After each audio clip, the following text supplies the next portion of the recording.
안녕하세요. 청소년 권장도서 읽어주는 오디오북 책 읽어주는 과학쌤입니다. 오늘 6단원 교과서 200쪽 3평면 거울에 비친 세상 시작합니다. 오늘 수업의 목표는 평면 거울에 상이 생기는 원리를 설명할 수 있다. 평면 거울에 어떤 원리가 숨어 있을까요? 메뉴에 보면 함께 시작하기 있죠.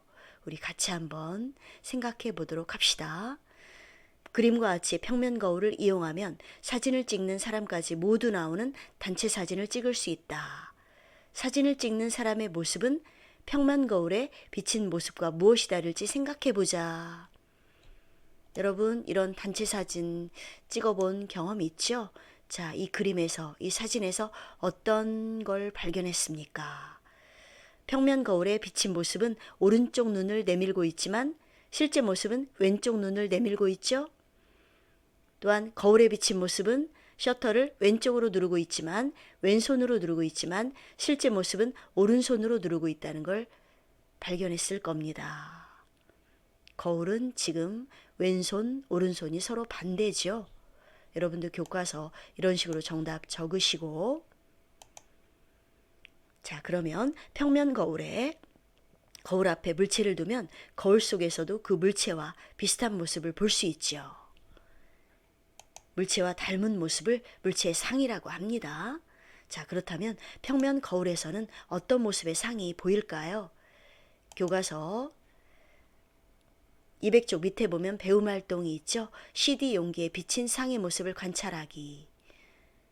이 배움 활동의 목표는 평면 거울을 통해 나타나는 상의 특징을 설명할 수 있다. 준비물은 CD 용기, 검은색 종이, 흰색 색연필, 자가 필요하군요. 활동하기 1번, CD 용기를 열어 덮개를 수직으로 세워보자. 덮개 한쪽에는 그리기 쉬운 그림을, 다른 쪽에는 검은색 종이를 두고 덮개에 비친 그림의 상을 관찰해보자. 3. 흰색 색연필을 이용하여 덮개에 비친 그림의 상을 검은색 종이 위에 따라 그려보자. 자, 여러분들 한번 따라 그려보세요. 자, 옆에 있는 우재가 한 이야기를 한번 우리 볼까요? CD 용기에 덮개는 투명하지만 평면 거울처럼 물체가 비쳐 보이기도 하지요? 자, 이를 이용하면 덮개에 보이는 상을 그대로 따라 그리기 편리합니다. 자, 여기다 점을 찍으면 반대편에서는 이쪽에 이 점이 보이죠? 오른쪽 201쪽에 정리하기 1번, 자를 이용하여 원래 그림의 크기와 상을 따라 그린 그림의 크기를 비교해보자.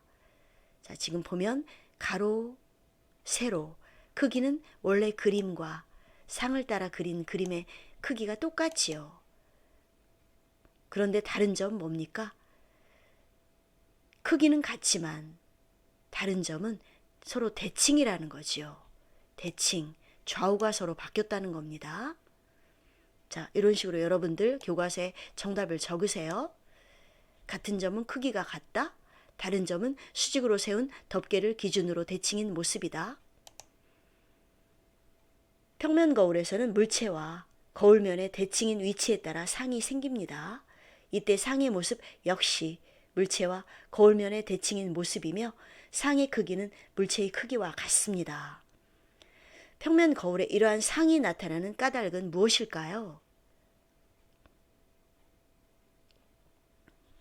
자, 화면에 보이는 거 여러분들 정리되지요?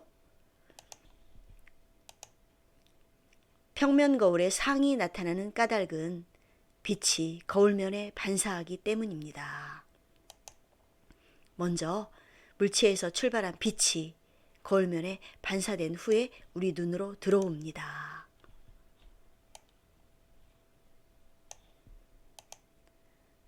우리는 이 빛이 반사되어 온 게 아니라 거울 뒤로부터 직진해 온 것으로 인식하죠.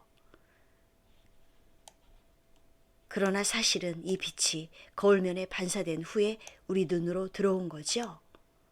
이에 따라 상이 거울면의 대칭인 위치에 대칭인 모습으로 있는 것처럼 보입니다.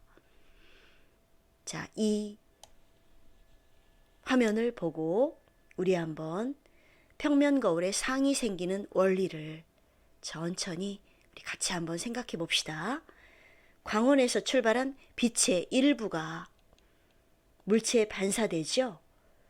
반사된 빛의 일부가 평면 거울로 진행을 합니다. 그런 다음에 평면 거울에 반사된 빛의 일부가 우리 눈으로 들어옵니다. 눈으로 들어온 이 빛이 반사되어 온 것이 아니라 거울 뒤로부터 직진해 온 것처럼 인식을 하는 거죠. 상이 거울 뒤, 즉 거울면의 대칭인 위치에 대칭인 모습으로 있는 것처럼 보이는 겁니다.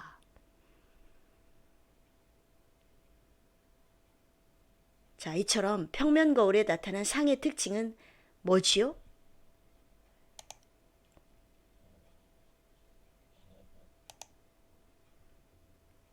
상의 크기는 물체의 크기와 똑같습니다. 그러나 상과 거울면 사이의 거리는 물체와 거울면 사이의 거리와 같고, 그러나 상의 모습은 앞뒤가 좌우가 바뀐 모습, 거울 앞에 서면 앞뒤가 바뀐 모습을 볼 수 있습니다. 활동 적용하기 우리 같이 한번 풀어보자. 우지의 위에 있는 조명의 상이 평면 거울을 통해 나타나는 과정을, 빛의 경로를 간단하게 그리면서 설명해 보자. 어떻게 그리면 되겠습니까? 바로 이런 식으로 그리면 되겠지요. 여러분 교과서에 그려보도록 하세요. 빛이 거울에서 반사된 후에 우리 눈으로 들어오는 건데, 조명의 상이 뒤에서 우리 눈으로 직진해 온 것처럼 인식을 하는 거죠. 조명에서 나온 빛이 거울면에 반사한 후에 눈으로 들어오는데, 이 빛은 거울 뒤로부터 직진해 온 것으로 인식을 하죠. 상이 거울면의 대칭인 위치에 대칭인 모습으로 있는 것처럼 보입니다.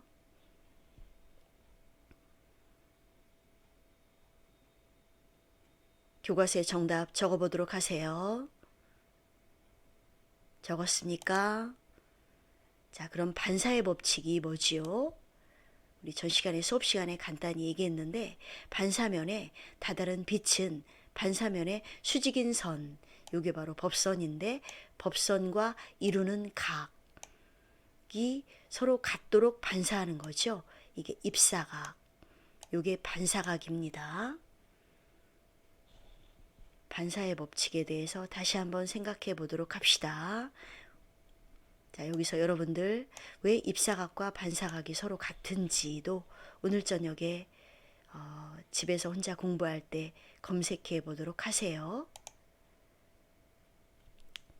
그 다음 여러분들 교과서 202쪽에 가면 평면 거울에는 빛이 반사하여 돌아오기 때문에 거울면을 기준으로 물체와 대칭인 모습의 상이 보이죠. 무용 연습실에서 지금 평면 거울에서 지금 연습하는 모습이 보입니다. 어떤 원리인지 한번 우리 생각해 봅시다. 이때 보이는 모습은 실제 모습과 크기가 같으므로 평면 거울은 여러 장소에서 자신의 모습을 비춰보는 용도로 사용되죠. 이뿐만 아니라 만화경과 같은 장난감에서부터 레이저와 같은 첨단 기술에까지 평면 거울은 다양한 분야에 이용됩니다. 그 밖에 또 어떤 게 있나요? 만화경과 같은 장난감이나 레이저와 같은 첨단 기술까지 이용되는 여러 가지 평면 거울의 원리가 뭔지 한번 생각해 봅시다. 평면 거울에는 실제 물체와 크기가 같고 거울면을 기준으로 대칭인 모습의 상이 보인다고 했죠.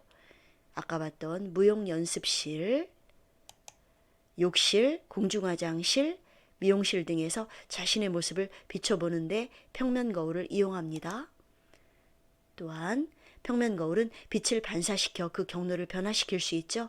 잔망경이나 또 만화경, 복사기, 스캐너 등 빛을 이용한 많은 장비에서 빛의 경로를 바꾸는데 평면 거울을 이용합니다. 여러분 교과서 맨 밑에 배운 내용 정리하기 바로 위에 이 그림이 있지요. 과학 첨단 기술을 만나다. 평면 거울은 레이저 빛을 만드는 데도 이용되죠. 레이저 내부에는 두 장의 평면 거울이 마주보고 있습니다. 평면 거울 1과 2가 서로 마주보고 있죠. 두 거울 사이에는 빛을 내는 물질이 있습니다. 물질에서 나오는 빛은 이렇게 평면 거울 1과 2에 반사되어 왕복하면서 물질이 계속해서 내는 빛과 합쳐져 강해진 후에 빛의 일부를 통과시킬 수 있는 평면 거울 2를 통과해 나갑니다. 이렇게 통과해 나간 빛이 바로 레이저 빛입니다. 레이저 빛에 대해서 다시 한번 여러분들 검색하고 더 알아보고 싶으면 연구해 보도록 합시다. 배운 내용 정리하기 정답 달아봅시다. 1. 반사. 2. 물체를 평면 거울 앞에 두면 크기가 물체와 같은 상이 생기죠. 그러나 상의 모습은 거울면을 물체와 기준으로 해서 거울면을 기준으로 대칭입니다. 자, 이렇게 해서 오늘 수업을 마치도록 하겠습니다. 다음 시간에 만나요. 안녕.